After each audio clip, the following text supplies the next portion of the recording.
Ayan, good morning mga ka-AG. So, may unbox tayong DBB barrel. Ayan, isang 24 inches at saka isang 19 ata. Hindi ako sure, nakalimutan ko. So, unbox natin mga ka-AG. Wala yung ano ko. Wala yung cutter. Kaya ito lang. Bunting. Pwede na to. Ayan.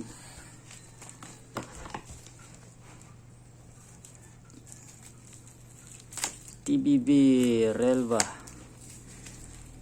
Ito yung DBB na pinamana mga ka-AG.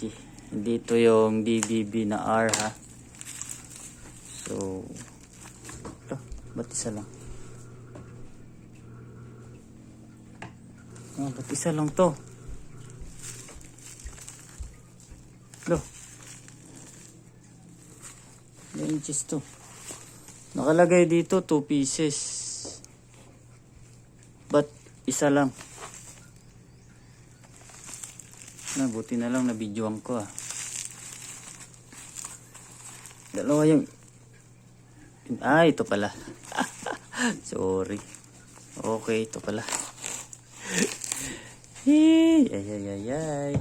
Pinabahan ako dun ah. So, ayan mga ka-AG.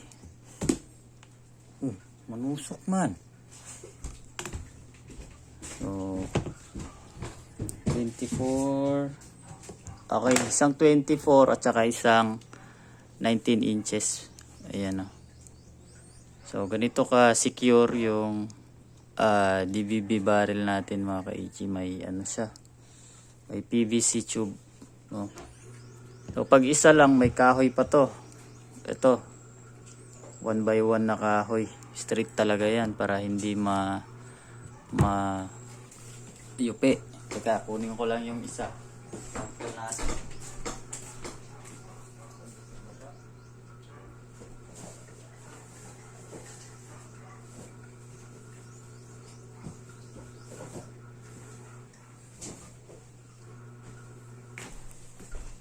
Pala sa baba. So, ayan mga ka-AG oh. Check natin.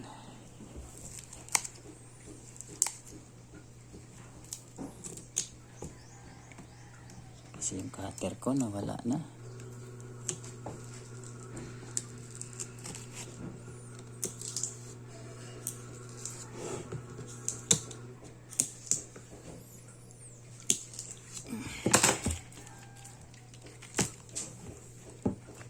Yan. Isa-isahin lang muna natin mga ka-AG. Isa-isa lang, mahinang kalaban.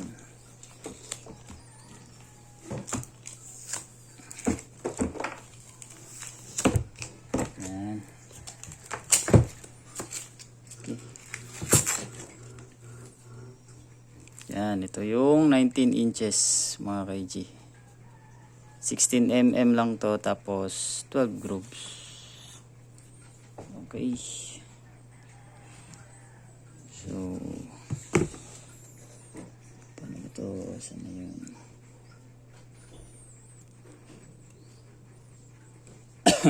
Ulitin ko lang, dalawa yung maker ng ulitin ko lang, dalawa po yung maker ng DBB barrel sa kasalukuyan mga ka-AG, no? So dati nag-iisa lang yung legend na si Mang Bebot. Ngayon dalawa na sila. Yung isa ay anak mismo ng legend na maker ng DBB na si Mang Bebot. Ito yung pinagkukuhanan natin, yung maker na anak. Okay? Yung may R naman, yun naman, ang maker niya naman nun ay unknown. Hindi. Siya yung distributor, si Sir Romel. Yung DBBR, siya yung distributor ng isang DBB naman na may R na nakalagay dito. So, hindi ibig sabihin na walang R ay fake na. Klaruhin ko lang mga ka-IG. So, sa mga nagsasabing pag walang R, fake na, naku, nagkakamali kayo. Hindi nyo alam ang totoong istorya mga ka-IG. Okay? So, sa dami na ng nagawa kong, ng nabuo kong unit, dito ako sa kanya kumukuha, dito sa anak. So far, solid naman. Solid pa rin yung mga patama, mga ka-IG, no?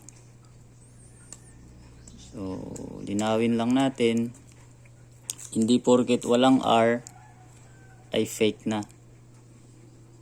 So, siguro may mga gumagawa ng ibang barrel, ginagaya nila yung DBB, pero mapapansin nyo naman yung gawa, mga ka-IG. Tsaka mag-ingat kayo sa mga fake, ha?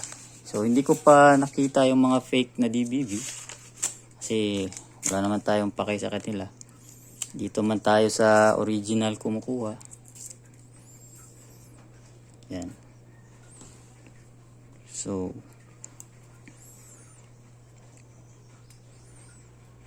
ayan o, ganda. Tiger brass.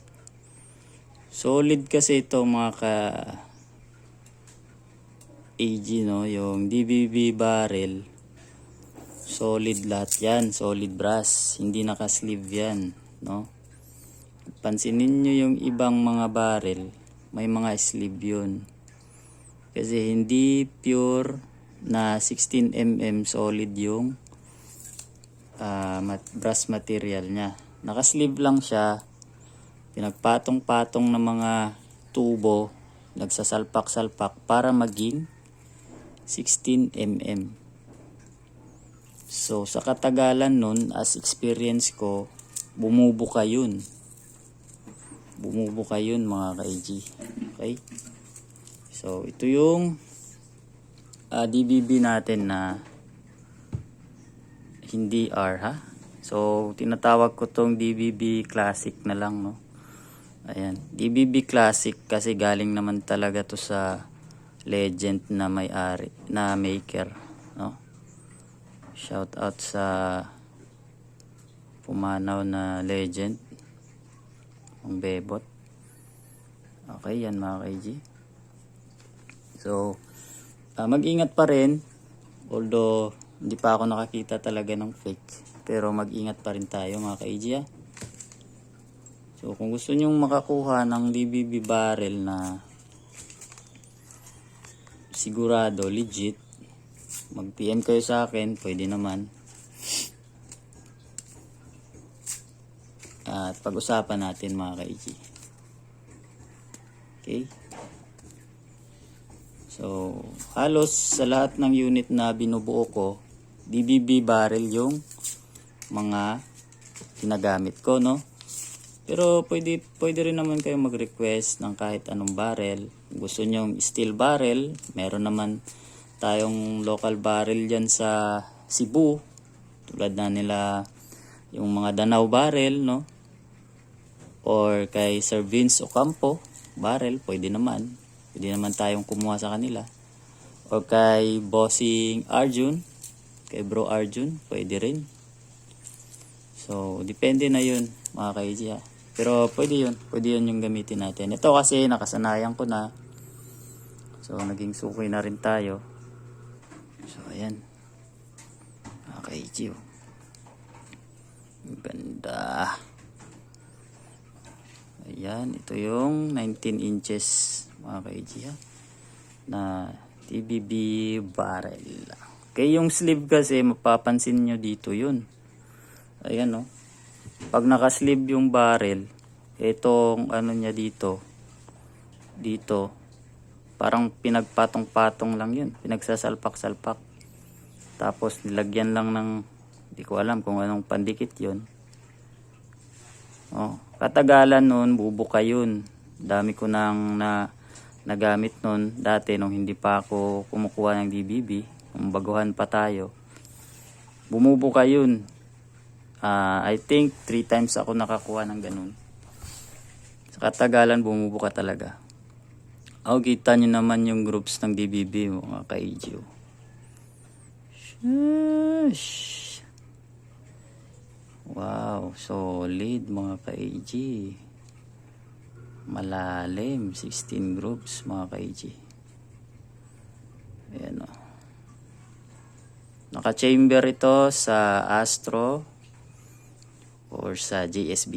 Ayan. Okay.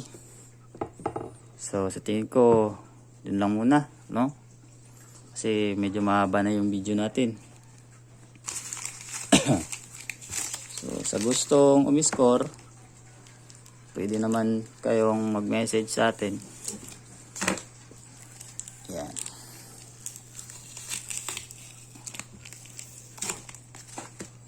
Ito naman yung 24. Ay, ito na pala. Kabukas na pala. Ito naman yung 24 natin mga ka-AG. Okay. Ayan o. So, inuulit ko mga ka-AG. Huwag kayong magpapaloko pag may nagsabing DBBR lang ang totoong ang urig na DBB. Huwag kayong maniwala. No? So, kayo naman mga nagsasabing ganyan, kung alam nyo naman yung totoo, ay huwag naman ganyan mga ka-erga, no? So, huwag naman nating sirain yung iba sa maling istorya, no? Okay lang sana kung totoo yung sinasabi nyo, kaso mali kasi, no? Maling-mali kayo dyan mga ka-AG. Pag sinabi nyong DBBR lang ang fake, o yung mga nagsasabi nyan, alam nyo yan sa sarili ninyo kung totoo yung sinasabi nyo. Ha? Siguraduhin yung totoo yan. Okay mga ka-AG? So, hanggang dito lang muna tayo mga ka-AG. Yan, God bless.